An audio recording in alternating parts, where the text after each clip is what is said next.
Shalom uvracha, Morav et Rabotai, très cher Kahal d'Orach Chaim, j'espère que vous allez bien. Bracha ve'atzlacha à tous et à toutes.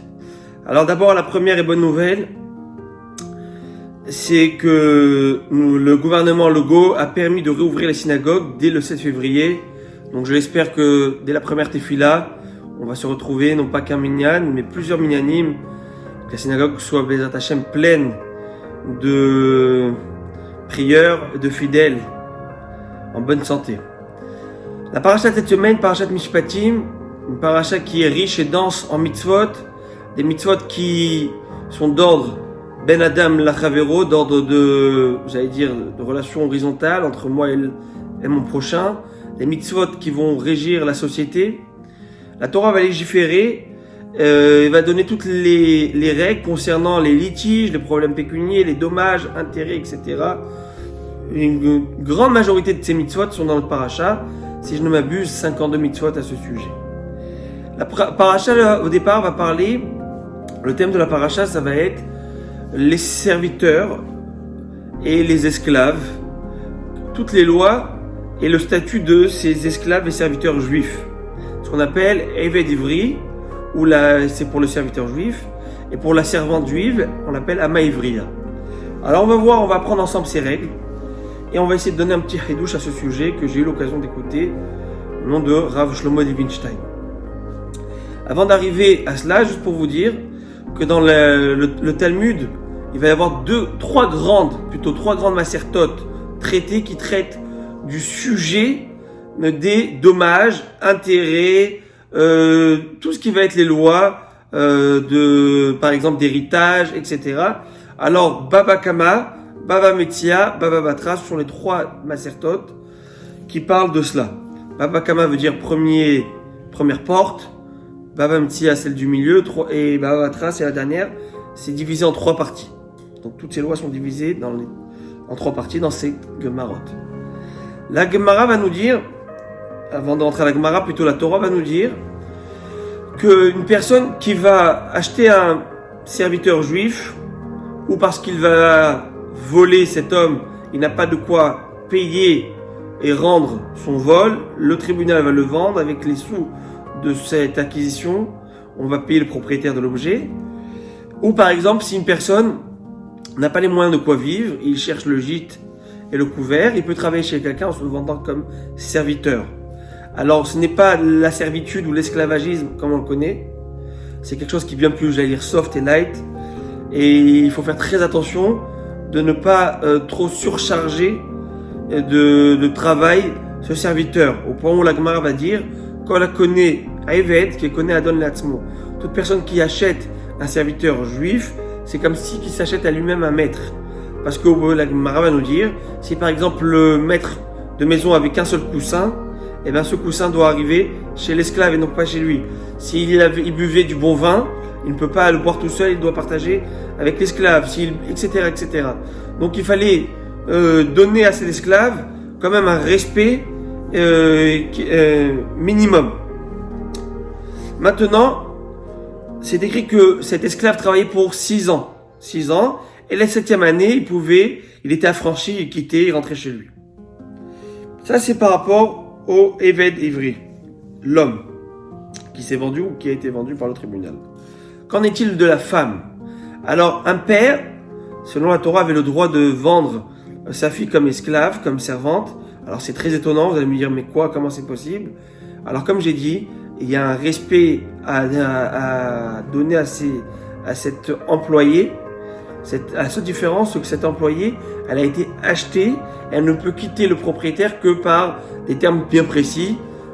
6 ans de libération, après 6 ans de travail, 7e année elle est libérée, le jubilé, le yovel, 50e année, et aussi les simanim, au signe de puberté, cette fille elle quitte automatiquement le propriétaire de son maître. Par contre, si son maître veut la marier, veut l'épouser comme une dame, eh bien elle peut le faire, et il faudra faire un mariage en bonne et due forme. Je vais vous lire les versets de la Torah et et on va les traduire.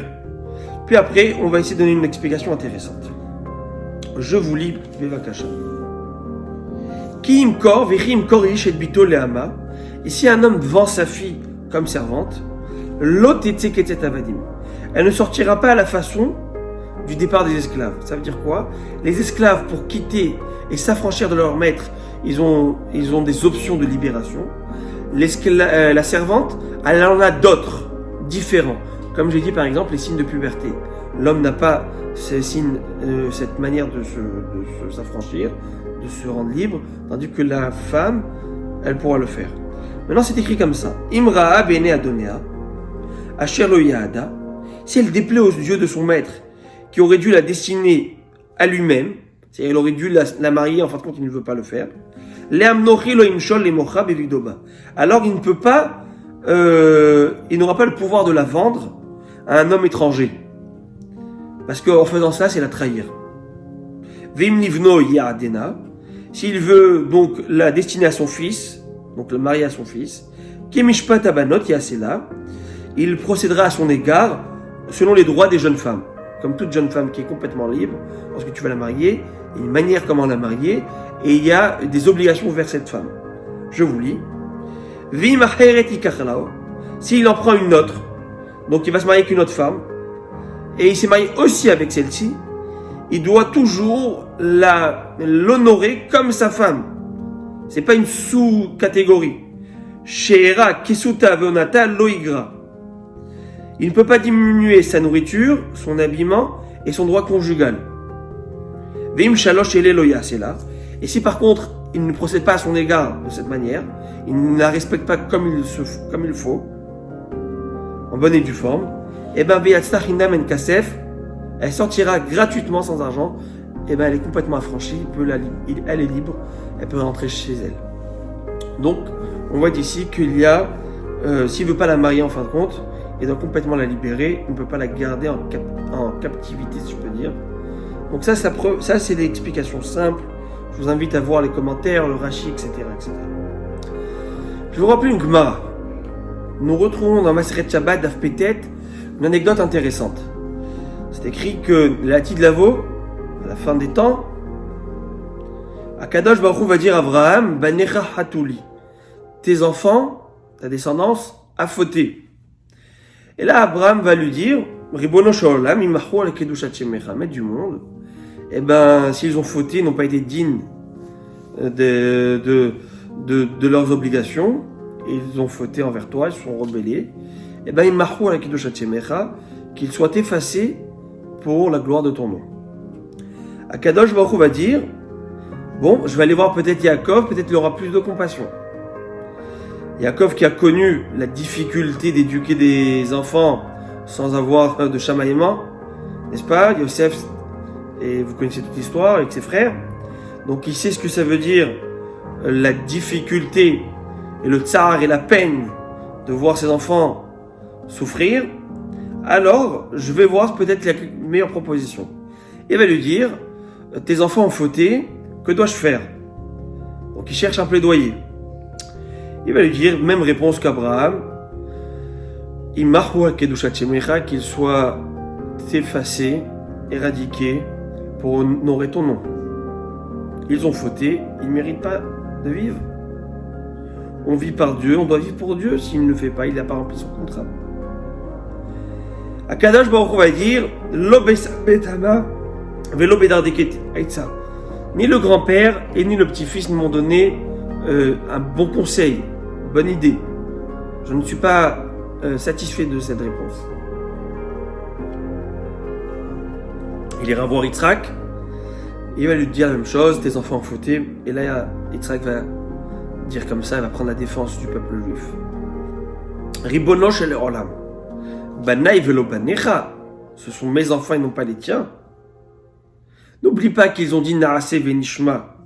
Et lorsqu'ils ont dit Naaseh Venishma, lorsque tu leur proposes la Torah, c'est-à-dire on va accepter la Torah, on l'accepte, sans poser de questions, sans conditions. Puis après on écoutera quelles sont les conditions, les mitzvot. Tu les as appelés, tu les as nommés Béni Bechori Israël, mon fils aîné Israël. Donc tout d'un coup, ce ne sont plus des enfants. Et qu'est-ce qu'ils ont fauté? Combien de temps une personne peut vivre dans la faute? Une personne vit environ 70 ans, comme dit le verset, Shivim Shana. C'était à l'époque où l'espérance de vie était bien plus, j'allais dire, serrée.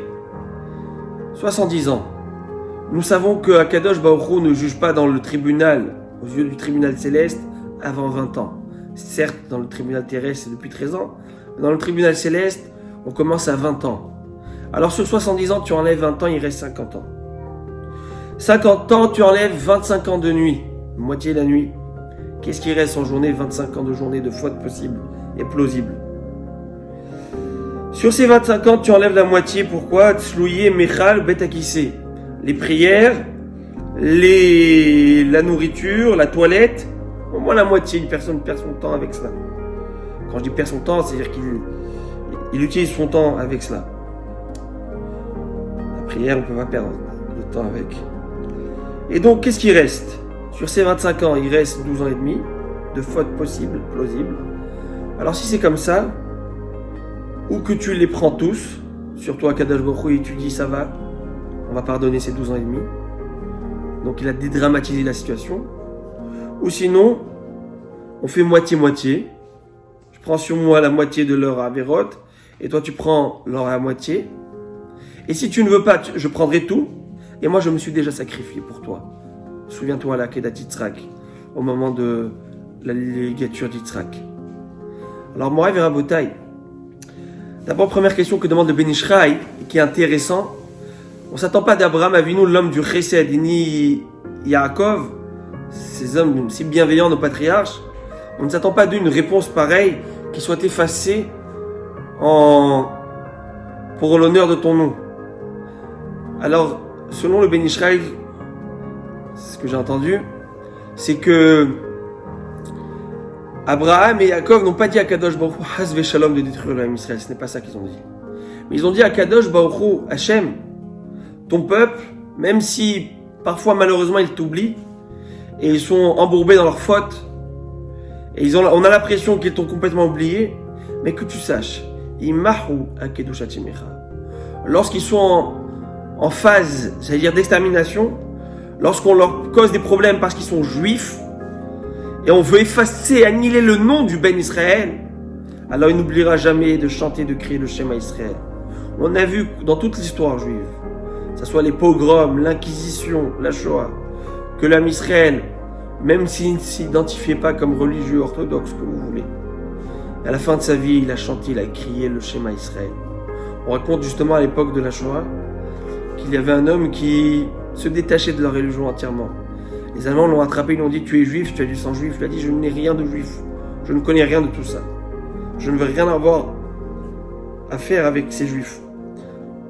C'était un juif hérétique qui avait complètement abandonné sa foi. Ils lui ont dit pas de problème, eh bien prouve-le. Ils ont pris un Sefer Torah, ils ont déroulé par terre, à même le sol. Ils lui ont dit souille-le maintenant. Fais tes besoins dessus. Il a dit Adkan jusqu'à maintenant. Ça suffit. Je ne peux pas oser faire une chose pareille. Je suis un vrai Ben Israël. Ça veut dire Abraham et Yaakov disent Hachem, regarde ton peuple comment il est exceptionnel. C'est que même lorsqu'on a l'impression que la femme est éteinte, jamais. Il y a ici cette braise brûlante dedans dans le cœur, dans son fort intérieur. Alors il marque lorsqu'il est dans des situations, tu vois, où ils sont mis au pied du mur, Al-Kedushat Shemecha, il crie ton nom et la gloire de ton nom. Alors juste pour ça, tu dois les sauver et les libérer de ceux qui le gouvernent. La Kadosh Baruch Hu ne va pas accepter, parce qu'Hachem ne veut pas qu'on ait une vie paradoxale. Il ne veut pas qu'on meure pour lui. Il veut qu'on vive pour lui. Et là, il y a Yitzhak Avinu va donner un bon plaidoyer et Kadosh Baruch Hu va accepter. La question qu'on va demander, c'est que Yitzhak a dit la vie d'un homme, si on peut dire de faute, c'est 50 ans. 50 ans, tu enlèves 25 ans de nuit. Il reste 25 ans de vie où l'homme est actif. La moitié pour la toilette, pour boire, pour manger, etc. Il reste 12 ans et demi. Il est prêt à tout prendre sur lui. Mais je vous pose une question. La nuit, on ne peut pas faire des avérotes.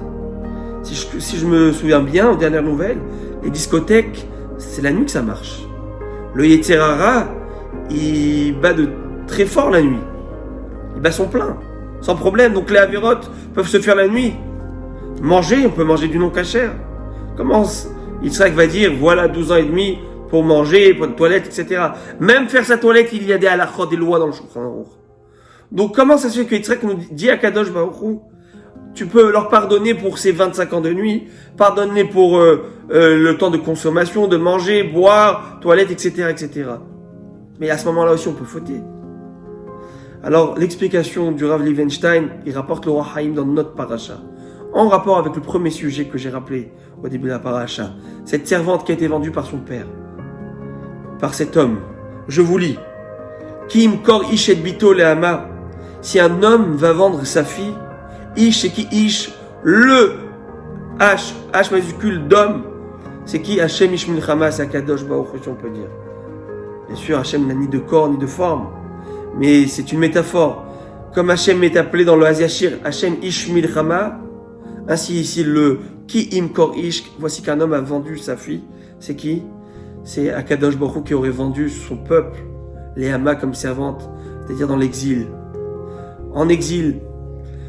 Et nous savons que la nuit symbolise l'exil. Et donc, si cette femme a été vendue, cet enfant a été vendu, qui ici ça symbolise le Ham Israël, par son père, nous sommes parmi les nations, ça fait 2000 ans déjà, alors on dit à Kadosh Baruch Hu, pourquoi devons-nous payer plus que les autres nations? Pourquoi le Ham Israël c'est celui qui est pointé du doigt parmi tous?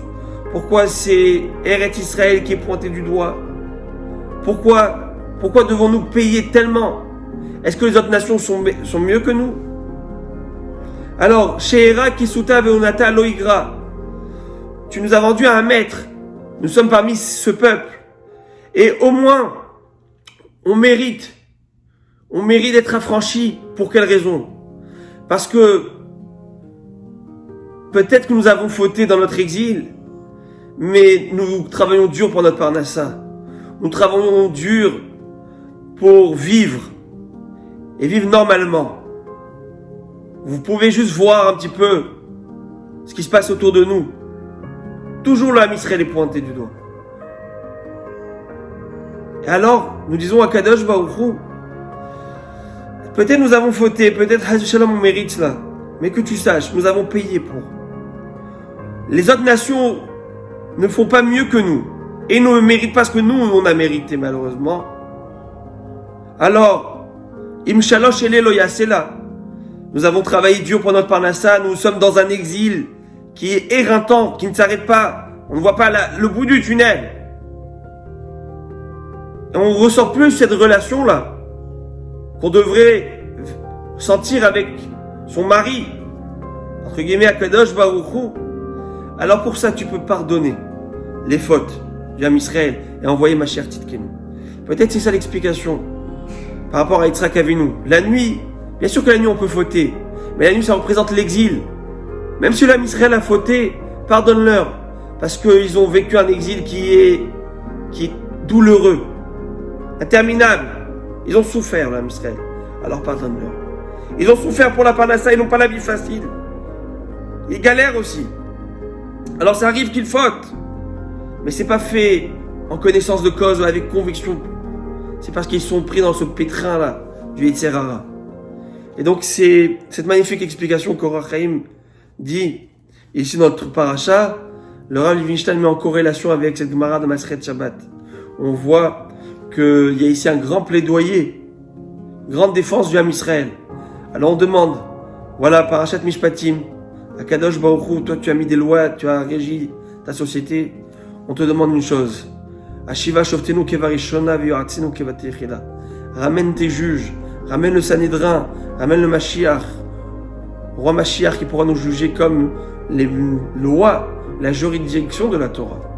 Avec honnêteté, impartialité et justice.